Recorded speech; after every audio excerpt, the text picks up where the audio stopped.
So ratios, rates, and proportions and percentages are all essentially the same thing. They're really a times divide relationship comparing two or more quantities.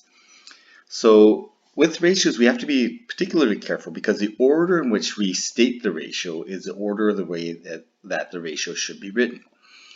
So we can write ratios as words. For example, 6.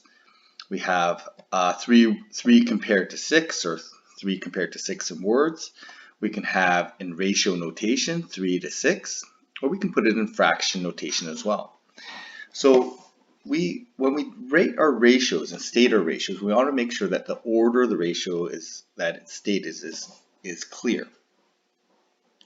So when we take a look at the diagram above, we've got 3 squares and 6 circles.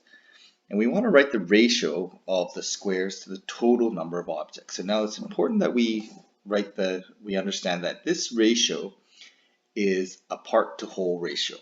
Okay, so we have 3 squares. So I'm going to write this as 3 squares. So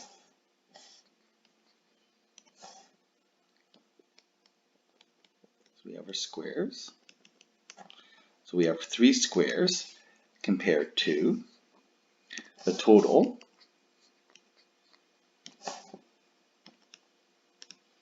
The total in this case is 9. So this is a 3 to 9 ratio.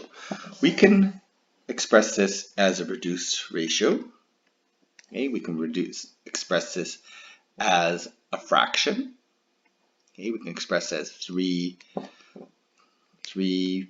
parts, 3 squares to 9 parts total. Okay, we can express this as a decimal. Okay, so this decimal represents a unit rate. Okay, so 0.33 would imply that this could be a ratio compared to 1, which could be written like this: 0.33 to 1 as a ratio.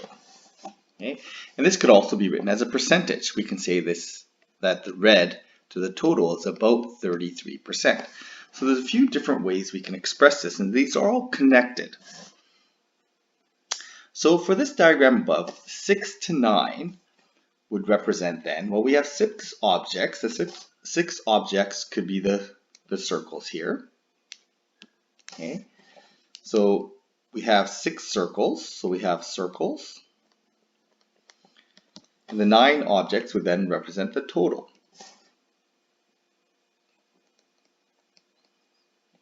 Okay, so we also have here, so this is again a part to whole ratio. Here we have 6 to 3, well, that would be representing circles. Okay, so we have 6 circles. The 3 can be representing the 3 squares, so 3 squares.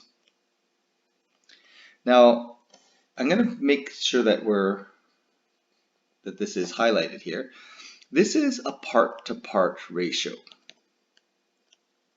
Okay, and normally we deal with part to wholes, but we can have ratios as part to parts, especially if they are in this proportion or this times divide relationship.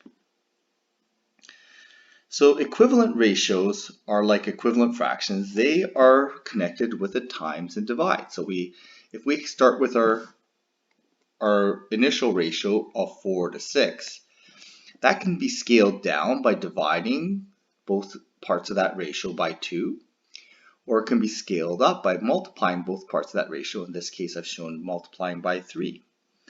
Okay, so there's this times divide relationship that goes vertically in this case. Okay, we also have the unit rate, which is the ratio that's going from left to right. So there is actually a unit rate going this way. Okay, and there is this unit rate, and I'm going to maybe write it this way. We can use a times 1.5 going from left to right. And that times 1.5, notice that it shows up in the first term, the second term, and the third term.